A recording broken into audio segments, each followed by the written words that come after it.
As I mentioned at the beginning tonight, this is a little different for us.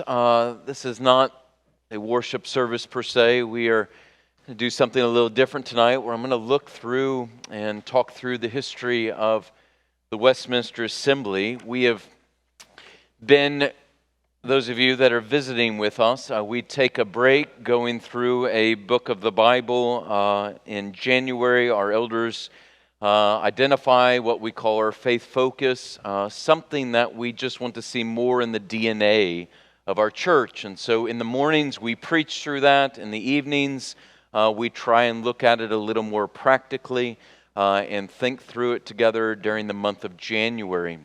And what our faith focus is this year is what we're calling rooted, confessionally connected, and looking at the fact that we are a confessional church and what that means that we are confessional. And so we've been walking through that biblically in the morning services. Last week, Pastor Kevin looked at the first 7 ecumenical creeds of the church, and we explored that. What we wanted to do this evening was take a look at the Westminster Standards.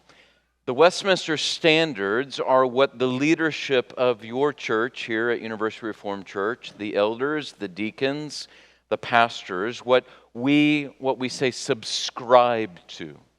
That is, that we have to say that we believe that this is the teaching of the Scriptures, what we find in the Westminster Standards. The Westminster Standards is the Westminster Confession of Faith, and then the Westminster Larger Catechism, and the Westminster Shorter Catechism.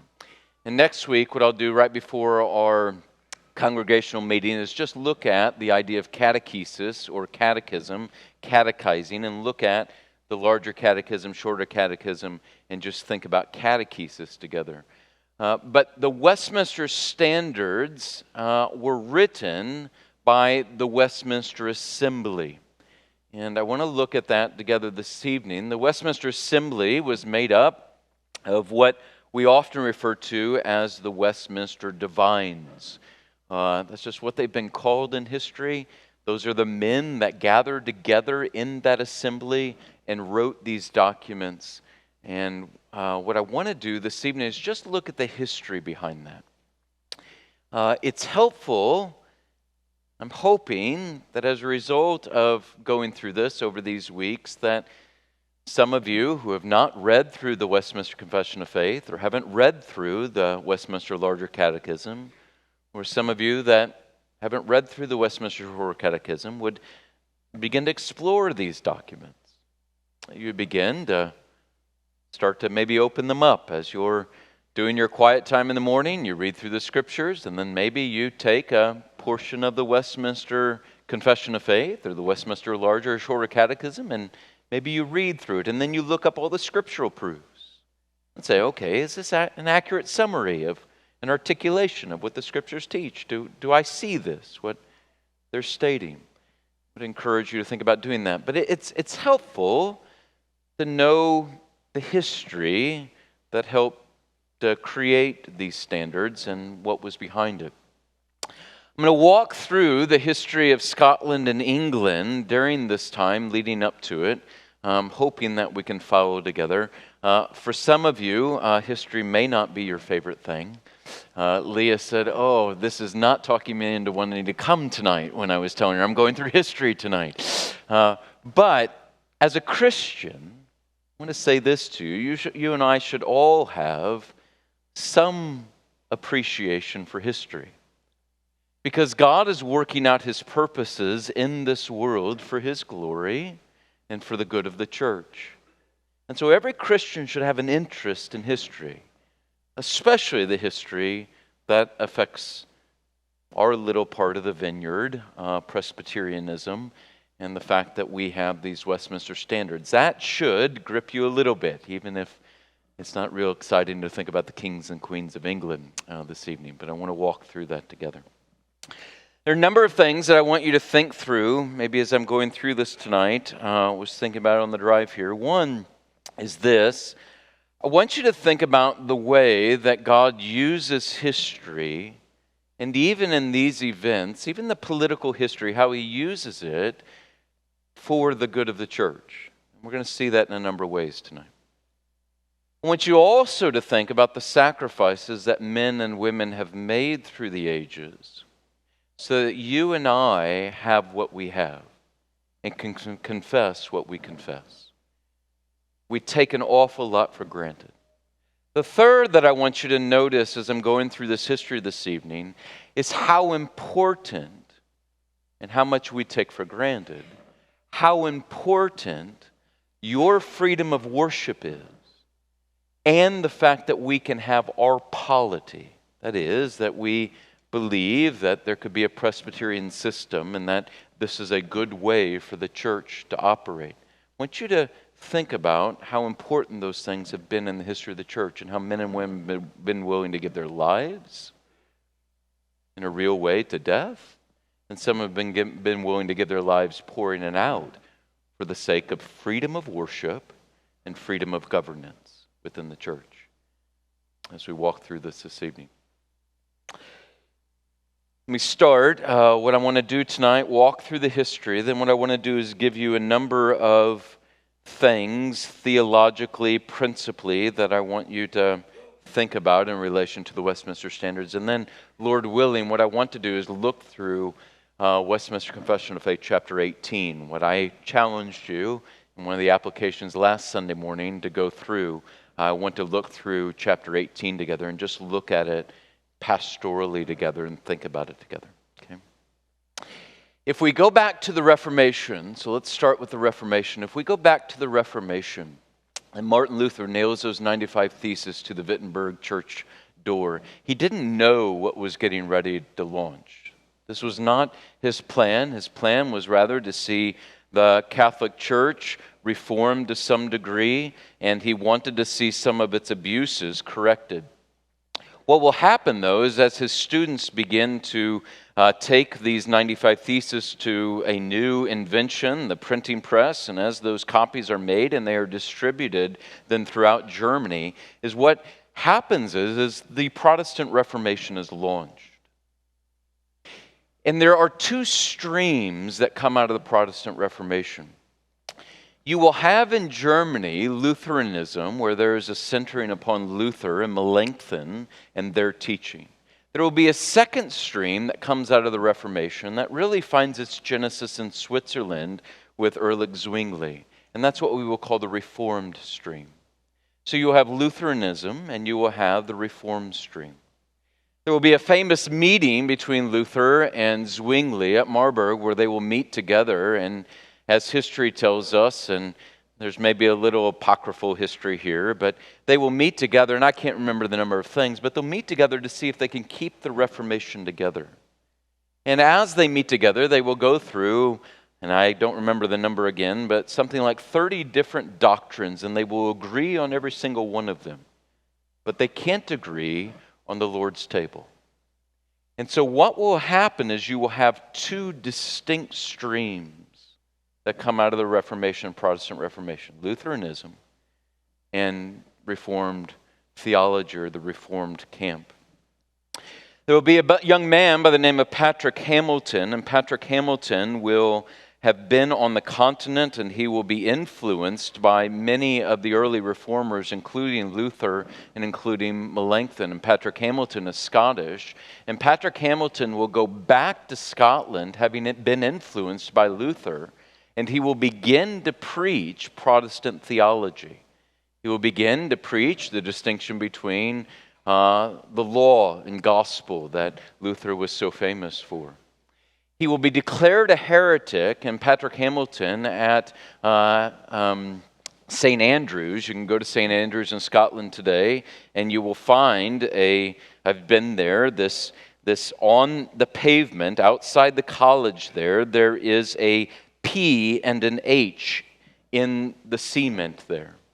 And it's on that spot that Patrick Hamilton will be burned at the stake for being a heretic by the Roman Catholic Church. It will take 6 hours for him to burn. He will burn from noon to 6 p.m. The fire will go out multiple times, and they will reignite the fire multiple times. He's a 24-year-old man. 24. And he comes back with the zeal of the Protestant faith and is willing to give his life for it.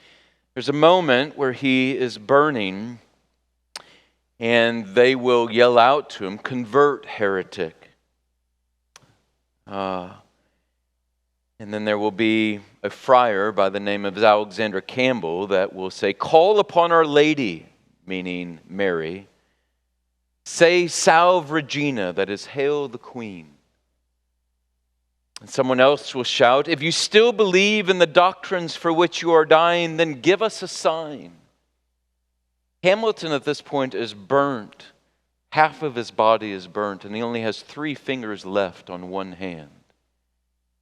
And he will raise those 3 fingers into the air, and with his final breaths, he will say these words, "Lord Jesus, receive my spirit. How long shall darkness overwhelm this realm? How long wilt thou suffer this tyranny of men?" And he dies.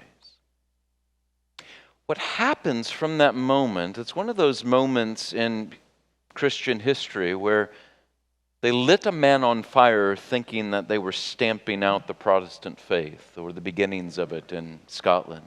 What it did, though, was it ignited a true flame. A flame that spread throughout Scotland, where people began asking, why would a young man like this be willing to die? Why would he be willing to be burned like this for 6 hours? And people will begin asking for documents that Luther has written, and it will begin to spread throughout Scotland. Of course, the great influence upon the land of Scotland is John Knox. John Knox will study under Calvin in Geneva, and he will go back to his homeland. He's a fascinating figure in history. Don't have time to go through a lot of details, but John Knox will become the great purveyor of Protestantism and especially Presbyterianism in the land of Scotland. Scotland is in the north, in the British Isles. England is underneath it. And so let's go to England for a second, and then we'll return back to Scotland because they're tied together in the history of the assembly. In England, you have, as many of you know, King Henry VIII. And King Henry VIII is having problems having a son, and he thinks it's his wife's problems. What's fascinating, as we know now from medicine, is it actually was his fault, not the women's fault, right? It's the men that contributes to this. And so King Henry VIII, though, is wanting to divorce his wives, and he's now wanting to marry Anne Boleyn. And the Pope in Rome will not grant this exception to Henry VIII, and the Protestant Reformation is raging throughout Europe. Henry VIII is a committed Roman Catholic, but because he cannot divorce his wife, he will establish the Church of England, and he will break away from the Roman Catholic Church.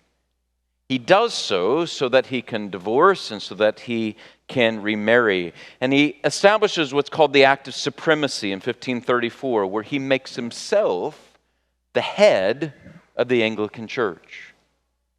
It's still a very Roman church. It still practices everything that Rome did, but now it has cut itself off from Rome with Henry himself as the head of the church. It's a kind of what we would call Anglo-Catholicism. It's an Anglo or Anglican church with him as the head, kind of an episcopal form of government where you have a top-down, just like the Roman church, but instead of the Pope at the top, it's King Henry VIII that is at the top. King Henry will die, and his son Edward VI will become king. Edward VI is only 9 years old when he becomes king. And Edward VI is a committed Protestant at 9. He will have a couple of different men, especially the Duke of Somerset, that will oversee him in his education and will be a protector of him. And he will be a committed Protestant, and he will lead some moderate reforms to happen in the Church of England, where they move a little bit away from Roman Catholicism and embrace some of the Protestant faith. During his reign, you will have different reformers from the continent that will move to England, and this is incredibly significant. because they will begin to teach the Protestant faith in places like Cambridge and Oxford, and it will begin to disseminate some of the Protestant faith in England, men such as Martin Bucer, who is a major reformer. At the same time, you have an archbishop by the name of Thomas Cranmer, the archbishop of the Church of England, and he will write what are called the 42 Articles. And the 42 Articles are a confession of faith.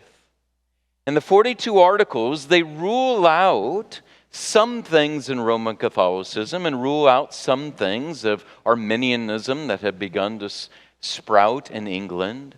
And they will become the basis for what is called the 39 Articles. And this is very important for the Westminster Confession, the 39 Articles. He writes the 42 Articles. Unfortunately, or maybe fortunately, depending on how you look at church history, Edward will die. He begins, like I said, his reign at the age of 9. He will then die at the age of 15. And when he dies at the age of 15, his sister becomes queen. And his sister is Mary the First, as she has been called in the history of Protestantism, Bloody Mary. And she is called Bloody Mary because she is a committed Roman Catholic. So King Henry VIII establishes the Church of England. It's Anglo-Catholic. His son will come to the throne. He is a committed Protestant. Queen Mary now comes to the throne, and she wants to swing it all the way back to Catholicism. And as she seeks to do so, she will have over 300 Protestants and pastors burned at the stake during her reign. And so she is called Bloody Mary. Maybe though most importantly, what happens during her reign is that many Protestants are driven from England. So they leave. And where do they go? They go to the continent. And they go and they study under Calvin. And they go and they study under Melanchthon. Be a fascinating kind of, alternate history to think about, where you can do this with history. My daughter likes to do this. Dad, what would have happened if this hadn't happened, or if this had happened? Be interesting if Queen Mary hadn't become Queen of England, and if all of these Protestants hadn't gone to the continent and studied. But they did.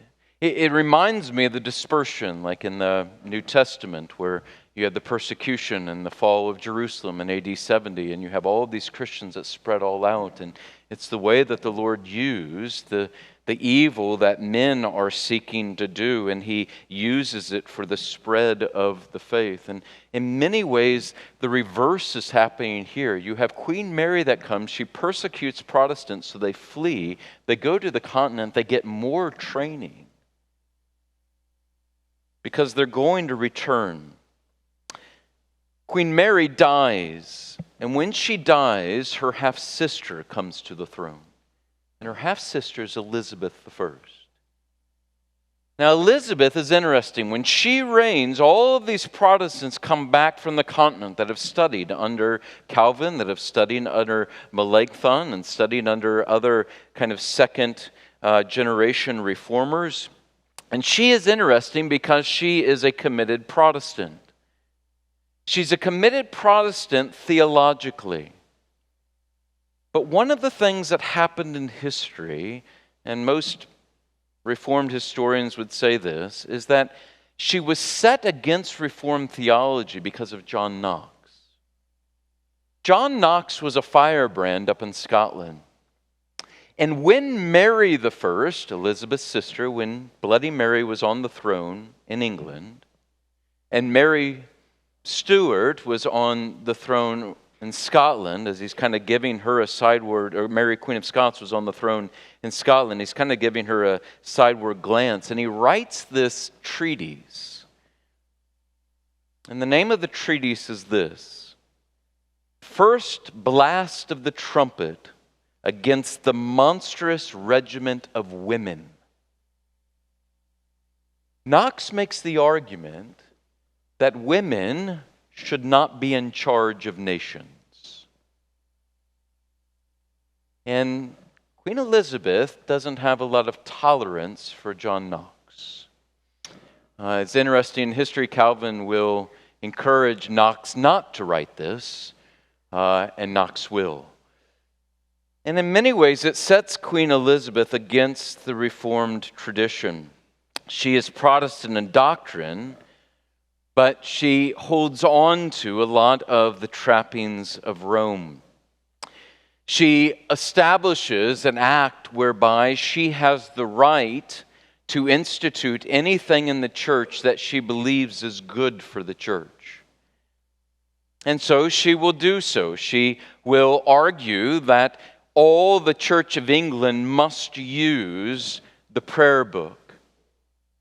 And the prayer book, the Book of Common Prayer, had these, and it's used in the Church of England today, in the Anglican, Episcopal churches today. It has a set liturgy, and it says that you have to preach this on this day, and here are the prayers that you pray, and here is the subject of the homily, maybe, that the pastor would preach on this day, and this is what a service is to look like. And so you will have, during Elizabeth I's reign, you will have a growing kind of movement called the Puritan movement, where the Puritans will argue that no one is allowed to bind the conscience of men. And it's the very first principle of Presbyterianism. The Lord is Lord of the conscience, and He alone. And we must only do that which we believe the Lord has told us to do. And how do we know what the Lord has told us to do? What He has told us in His Word explicitly, or what by good and necessary consequence we can deduce from the Scriptures. And no man, no woman has a right to bind our conscience otherwise in worship and in how the church practices what it practices. There will be a lot of Puritans that leave under Elizabeth as well. She will, during her reign, she will suspend at least a third of all of the preachers in England from being able to be in the pulpit. And many of these men and their families will truly be destitute because they have no income, they have no way of living, but they are going to stand on their principles that nobody can bind our conscience in the church. Elizabeth will die, and James VI of Scotland becomes James I of England.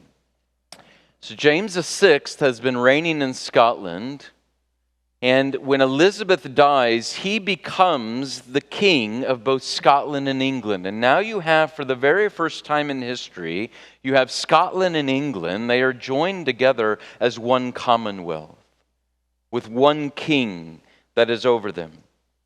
And James VI is the beginning of the Stuart dynasty. He was brought up as a Presbyterian under Presbyterian tutelage in Scotland, but he will be enamored with finding a Catholic queen for his son to marry. He wants there to be an alliance with the Catholics. He is concerned that Scotland and England will somehow be dashed to pieces if they are not united with Catholics.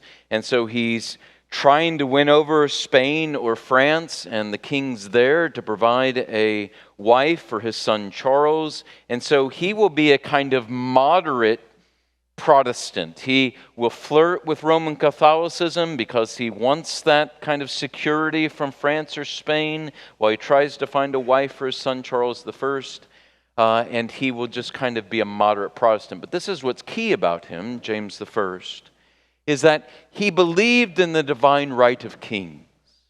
And he will exercise that with utter control.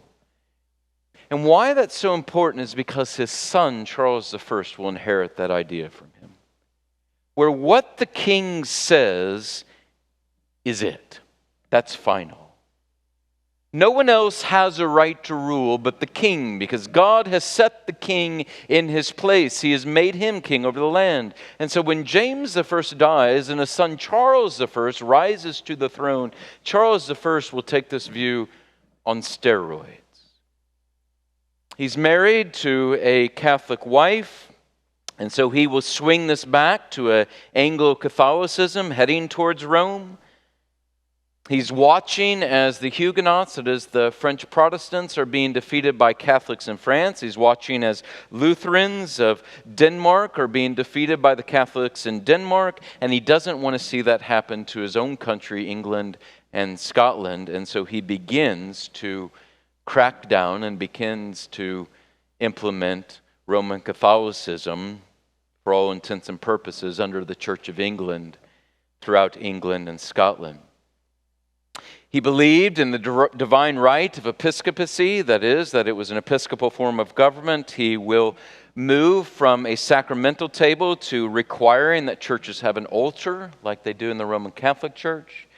He will require that churches, that when you are in worship, that you genuflect. That means that you bow before the cross, and that you bow before the sacraments, and that you bow before the bishop or the priest as he comes in and as he walks down the aisle. He will begin to implement, and his archbishop will begin to implement, that you need to call out to the saints and even pray to the saints. The Scottish, we turn back to Scotland, they are Presbyterian by this point, and they are Reformed, and they will have none of this. And yet Charles wants to see all of this enforced in Scotland. So in Scotland, you will begin to have the seeds of a rebellion. So Charles I will send an army up to Scotland. And the Scots will defeat the English army.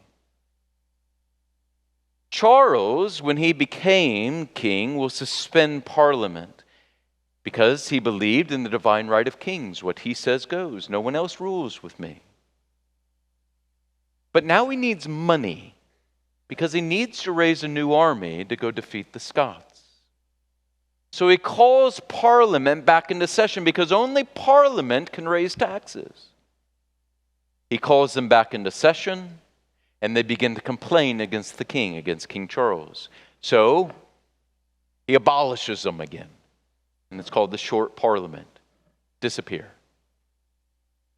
The problem is that the Scots have fielded quite an army, and they've invaded northern England. And so Charles has a problem on his hands. And so what he does is he calls Parliament back into session so that he can raise taxes, so that he can raise an army to go defeat those Scottish Presbyterians. When the Parliament comes back into session, the very first act that it does is it passes a law that no king can abolish it. And it becomes what is called the Long Parliament. This launches what is called the English Civil War. So Charles calls out the army, the Parliament calls out an army, and you have the English Civil War. You have the Scots that have invaded the north, Charles and his Anglo-Catholic army are fighting the Scots, and now they are having to fight Parliament's army under Cromwell. Cromwell will be a military genius that defeats all kinds of generals that have been waging war on the continent in the 30 Years' War. He's a mastermind on the battlefield. It's interesting in Scotland, if we think back to there, when Charles I tries to enforce things upon them, it all erupts at St. Giles Cathedral. If you go down to my study, I have a big painting of St. Giles on my wall.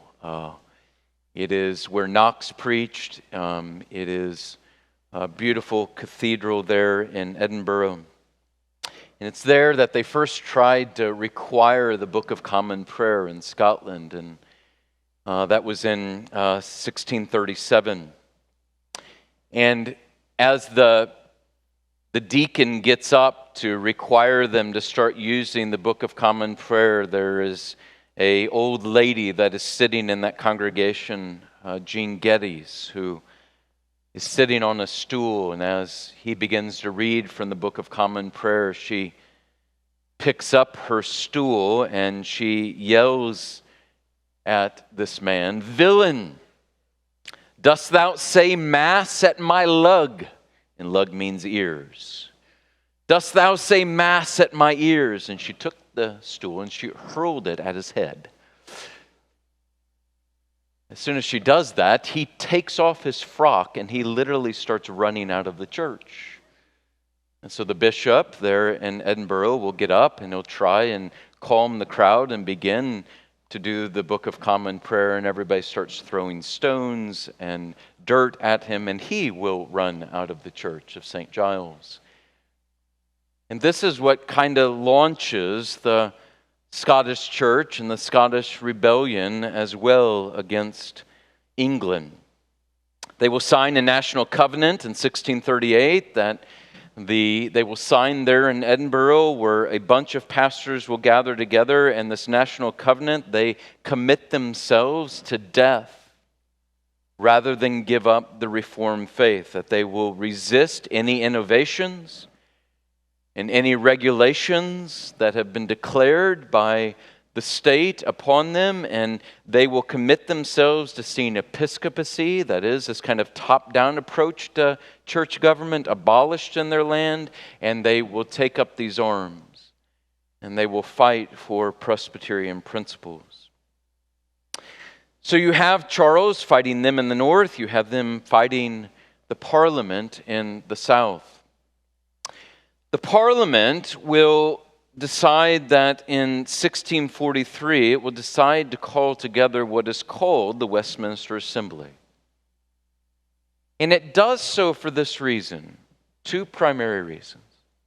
Is that one, you have the Scots in the north who are Reformed Presbyterian. And it needed, and this is the political things behind it, it needed an alliance with the Scots as they are also fighting against King Charles. They also wanted to establish a confession that showed that they in fact believed in England what the Dutch believed and what the French Huguenots believed and what others believed on the continent, so that they could show that they were part of something bigger and maybe even get support from the continent for the war that they were waging. And so in 1643, on July 1st, the Westminster Assembly will be called, and will be called together to take those 39 articles that I referenced 20 minutes ago, those 39 articles, and just rework them so that there could be a confession of faith, that they could say, look, we're in agreement with you. Look at these things, Scots. Look at these things in the Netherlands, you Dutch people. Right? We agree. And so they began reworking the 39 articles. And they were to put together a form of worship and a form of government for the church, and even a psalter at the time. The Westminster Assembly was about 120 men that gathered together. Each was a minister in the Church of England. And then there were different members of Parliament that were appointed as well to attend these assembly gatherings. And then you will have the Scots will send down 5 different men that are advisors to the Westminster Assembly. And they will meet from 1643 until 1652. They will meet 1,330 times. Every morning they would begin Monday through Friday at 6 a.m. in the morning. And they would end at 5 p.m. in the evening. They will debate all of the different doctrines, and they will put together the Confession of Faith, and then the larger catechism and the shorter catechism. They will put together a directory of worship, and they will examine over 2,000 pastors to decide whether they should be ordained and whether they could be ministers of the gospel. Most of the men that were there were Presbyterians. You had some Episcopalians that were there in the beginning, but once the Solemn League and Covenant, which I won't discuss this evening, once that was signed in Scotland and it was recognized in England, you will have all the Episcopalians, because Episcopalians, they belong to the Church of England, and Charles said you can no longer participate in this as soon as that was signed, so they will all leave. So you have mostly Presbyterians, and then you will have some that are Erastians. That is, that they held that Christian pastors were not men that had authority. They did not rule in the church. They were just teachers. And they believed that all ecclesiastical as well as all civil power rested exclusively with the civil government. So you had Erastians that believed the civil government was over both the church and the state, and it had all power. You had mostly Presbyterians, and then you had a handful of independents that had a loud voice in the assembly. These were men that were not Presbyterian, did not believe in Presbyterian form of government, believed in a kind of congregationalism, and believed in independent churches. They will establish 3 different committees. They will be equal committees, and they will begin revising the 39 Articles. But as soon as that Solemn League and Covenant was signed, they will decide not to revise the 39 Articles anymore. What the Parliament will then say to them is, we want a confession of faith. And so they will begin writing what we call the Westminster Confession of Faith. They will hash it out in debates, in committee, and then those committees will report to the floor, and then they would hash these things out and debate on the floor. And it is fascinating. You can read the minutes. A friend that has studied these minutes, he has collated all of those minutes, and they stand about this tall. They cost about $1,000 to get all of the minutes. So Pastor Appreciation Day, you think about it. His wife has a great sense of humor. When he had finally done that as his PhD, he had gone through all the minutes, all these handwritten minutes, and he had collated them, and he had typeset them and put them all in order. His wife has this YouTube video where she says, "What are these good for?" And she has this video of her standing on them to reach up into the cabinets and has them up against the door as a doorstop. But he has done a wonderful service to the church in doing that. They will debate all of these things in the assembly, and they will eventually produce the Westminster Confession of Faith, and they will send it to the Parliament. What's interesting is when the confession goes to the Parliament, there were no proof texts. Much because of what I spoke about this morning, is that the divines, the men who wrote the Westminster Confession of Faith, they were concerned about just biblicism, just kind of proof texting things. They say we have to take the whole counsel of God into consideration when we're considering something. We don't just want a text that argues this one point. We want the whole counsel of God to come to bear on why we believe this thing. But the Parliament didn't like that and said, we want texts. And so the Westminster Assembly will go back to work, and they will begin to put together proof texts, and they will then send an amended confession of faith with proof text to the Parliament. They will submit that on April 29th, 1647. They will present the shorter catechism on November 5th, 1647, and then the larger catechism they will present on April 14th, 1648. What is interesting is that the Church of England will never adopt the Westminster Confession of Faith or the larger or shorter catechisms. The Scots will. And so it will become the standard for the Scottish Presbyterian Church. And they only had 5 just advisors there at the assembly. Charles I will be defeated in battle. Lord Cromwell will take over, and he will become Lord Protector of England. And there is, I think, a great error that was made in the midst of all of this by Scottish Presbyterians. The Scottish Presbyterians, as they are in war, are really fearful of the independence. Cromwell was an independent, and they were fearful of him taking over England. And so they will turn and they will align themselves with Charles I. And they will fight against Cromwell. And Cromwell will defeat all of them. And so it's another fascinating thing to think about. If the Scottish Presbyterians hadn't done that, would there have been a kind of accepted Presbyterianism in England? What would that have meant for the world? Charles, they will arrest, they will try, they will behead, and then the Commonwealth will be established. And Cromwell will reign as Lord Protector from 1653 to 1658. He will die. Charles II will come back. His son will come to reign. Charles I's son, Charles II, will come and he will reign.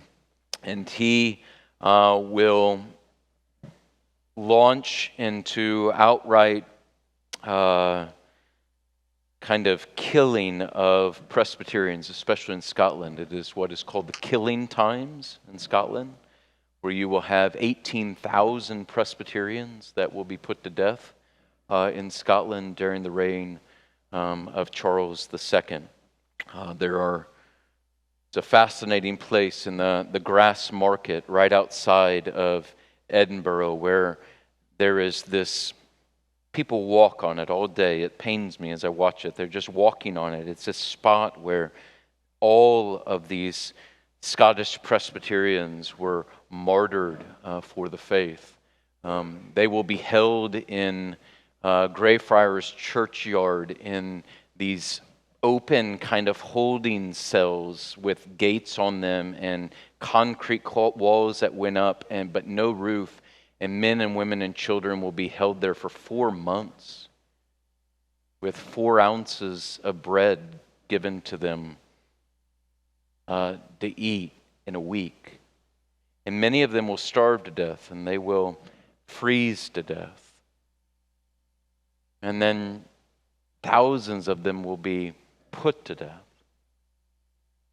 And it's all because they were committed to not seeing their conscience burdened by the state telling them, you must worship like this. And you must be governed like this. They're willing to give their lives for it. Of course, you and I are the recipients of it here because of especially the Scotch-Irish, those that were in Northern Ireland, Scots that came from Northern Ireland, but Scotland itself as well, that came here to America and settled here and established the Presbyterian form of government and the Reformed faith here in the Americas during the colonization times. Let me just give you a few lessons learned. 1, maintaining sound doctrine and right practice are worth our time and worth even our lives if we're called to it. It's easy to say, but it has to be something that you and I, that we prepare ourselves as much as we can for, that we steel ourselves to this idea. Men and women and children, they're doing that. You think about Patrick Hamilton, 24 years old and steeled this way, would give his life so that the faith would go forward. So that Lord could be Lord of his conscience. 2, compromise on what we can for greater unity is not weakness but strength. The Westminster documents, contrary to what many people think, that they're compromise documents. There was great diversity in the Westminster Assembly. And they came together and they established very clearly both what was exclusive and what was inclusive. That is, they clearly denote the boundaries of sound Reformed orthodoxy.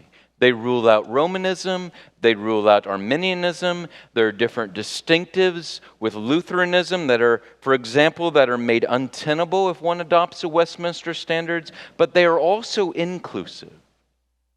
There's a broad range of beliefs on many topics, from church governance to modes of baptism to the relationship between church and state, that you could have and you could subscribe to the Westminster Standards. The Assembly received the following communication from the Parliament by which it sought to abide. It was this: take into consideration the differences in opinion of the members of the Assembly in point of church government, and to endeavor the finding out some way how tender consciences, who cannot in all things submit to the common rule which shall be established, may be borne with according to the word, and as may stand with the public peace. And they sought to abide by this.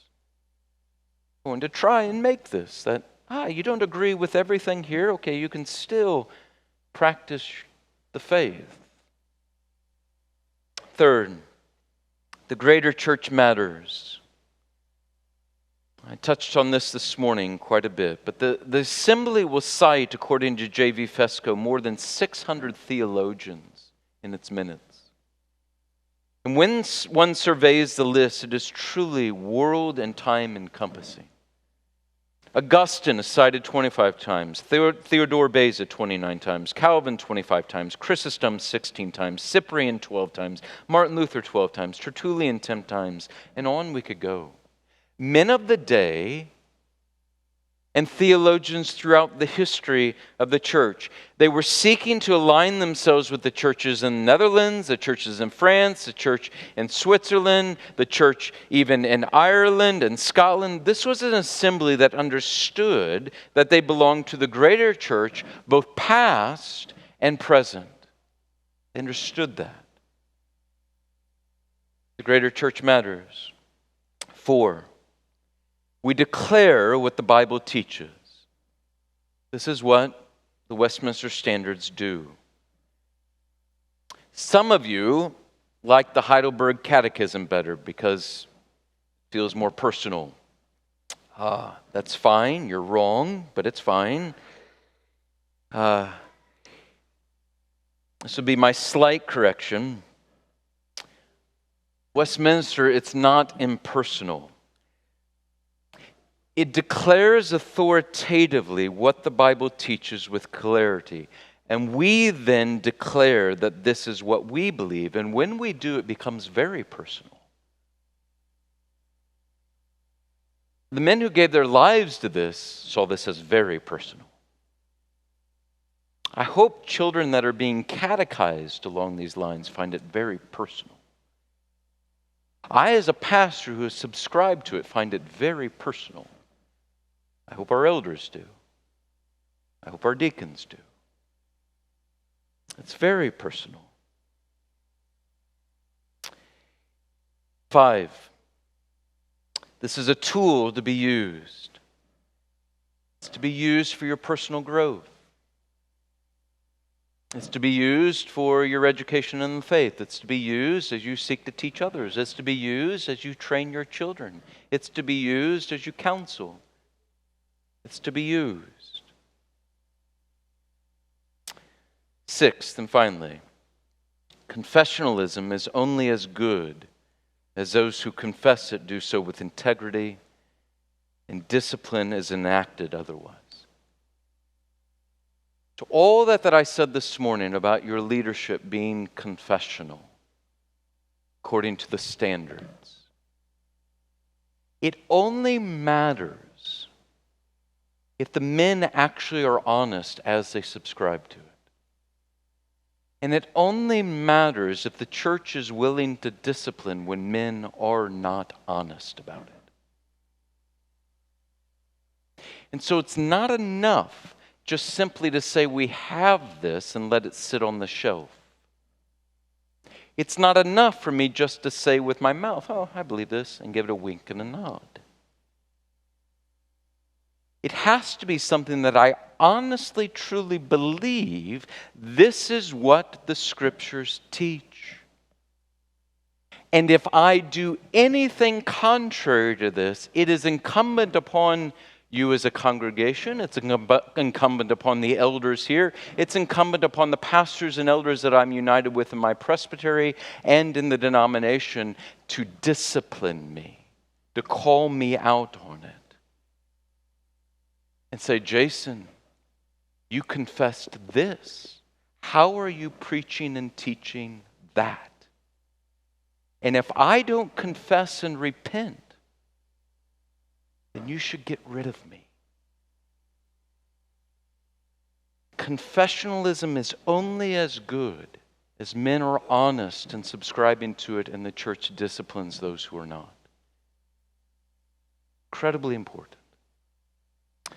And I don't have time to walk through chapter 18. But I got that history down as much as this historian possibly could. Love it so much. All right. I'm going to pray for us, and then we're going to sing a quick hymn and go eat together. Our Father, we are thankful. We are thankful for this faith once delivered to the saints. We are thankful for men and women and children that have understood the importance of holding fast and faithfully to the truth of your word, even to the point of death. Help us not to take for granted that we get to worship here freely, according to our conscience. Help us not to take for granted that we get to be ruled as we think the Scriptures teach.